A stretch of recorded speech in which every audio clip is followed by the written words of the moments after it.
If there was one theme coming out of Bollywood in 2022, it was the entire Boycott Brigade. From Lal Singh Chaddha to Adi Purush to Brahmastra to practically everything in between. We're looking at boycott calls over Pathaan right now and the whole virality over Besharam Rang. The year is also ending with a little bit of a pushback by not some small fry in Bollywood, but two of literally the biggest stars in Bollywood. Akshita, did he say anything else about this whole boycott thing? When I did ask him about it, he was there. Rohit Shetty was also there. Yeah. So I asked both of them about the boycott culture one and about this whole, intolerance, etc. and all. So Ranveer gave me a very diplomatic answer, I would say, for Ranveer, because he said that, I'm happy, audience is accepting me, I have my freedom of expression. The PRs must be like, you will not say a word. I got that standard response. Rohit Shetty said that this is a lull that we faced before, that Bollywood has faced before. Many years back, most people are not talking about it. You should be talking about how it took a lot before also for it to come out of this lull. Now our film, Circus Pathaan, is going to do that. In the last 365 days, what we've seen largely, and you guys can disagree with me if you'd like, but I feel this is the power of social media that's proven itself, right? That some of the biggest superstars like Amir Khan faced a complete boycott, and what was the result of that? His film did flop. So as much as you call it trolls, loonies, etc., it's a real thing. I think hashtag boycott culture does not work if a film is good. On the other side, I saw RR being attacked a lot with a lot of hate, that it was some sort of a Hindutva project, but it's done well. It's shortlisted for the Oscar. There was not a boycott call, but people are the heightened tempers for films this year has been to another level. I've never seen it. But I have seen that people have been asking questions, but if a film is good, Brahmastra did well. There was boycott against it. But whether it's good or not, like, it's clicked. Lal Singh Chaddha actually has done quite well globally. In terms of revenue, they've earned their money back. So can we call it an entire flop? No, I'll tell you. I think when you talk about boycott,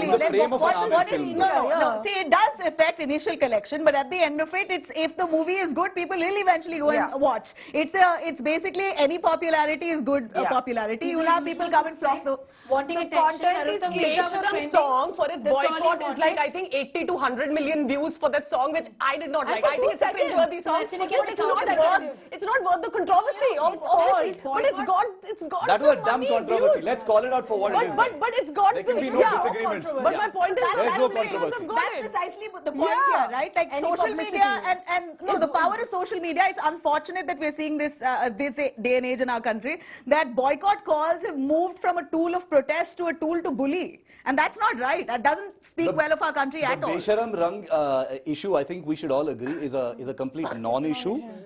There were prominent people who were part of that conversation. That's the reason why the media needed to cover it. This is for all those who keep wondering, why do you cover this stuff? When you've got ministers and politicians saying stuff like this, people who are public representatives, you can't ignore it. It has to be talked about. This whole boycott culture has become also a left-wing, right-wing thing, right? Okay, especially on social media. But this boycott thing is also blown back on certain, stars who are considered to be close to the right wing. Very rarely. Akshay Kumar's Raksha Bandhan was briefly in speculation. That's what I'm saying. That's what I'm saying. So is it about boycotts or is it about quality of films at the end of the day? It's about the echo chambers echoing. If you have an echo chamber system in place on social media, especially on Twitter, and we know who extensively uses Twitter. But things are so bad nowadays, and it's mainly driven by right-wing fanatics. Unfortunately, we have a sitting minister of Home Minister from MP. Because Amitabh Bachchan had to come out and talk about it. Big.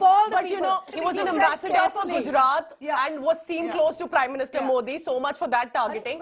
But also Hindu right wing, I've noticed, is more vocal on social media, while it is the left wing that actually is the real boycott, if you ask me. They are the ones who can deny you the platform before you realize. It's a lot of anger that comes there as well to get the films the kind of reaction in India is not liberal. Let's be very clear about that. There's nothing liberal about it. That was not liberal in any way, right? When you went out and said you should boycott this film. And the hate it got unnecessarily. No, I don't think the left wing did that. Of course they did. Of course they did. But they had a whole campaign. They created a campaign saying that this is exaggerated. That's the same as the boycott culture. If you're speaking of Kashmir Files, which other film in history of India was backed by the government? The government backed the movie entirely. But much after... So Nabila, I'm not defending the film. Nabila, I'm not here to defend any film, but that happened.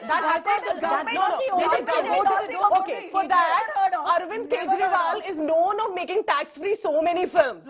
A lot of them in the past few years. No, again, you think this is a good film. Here is No, a government, the BJP government much after, much after connected tax with free people. in every state. But after the state, not before. Right. Nobody called for the boycott of the Kashmir files. But it's a nobody campaign. did. There was It is exaggerated. No, but it wasn't a boycott call, but there was a campaign Yes, against there was a it. There was a campaign against it. It's very different from, And it's Much not more organized. from a group of people saying nobody is going to go for this movie. How can you say The that? campaign is not unfounded. It has hurt religious sentiments and it is not unfounded.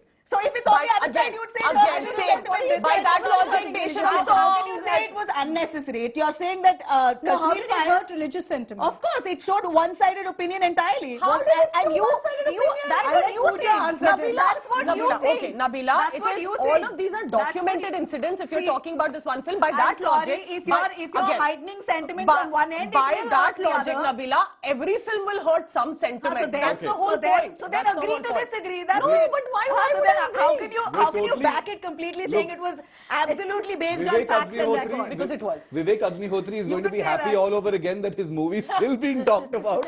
Okay, his movie got another big lease of life when that Israeli fellow, said He would have stuff about loved his it. film. So he's going to be very happy that Kashmir Files is still being back.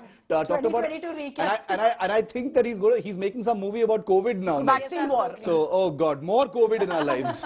Thanks to Vivek Agnihotri.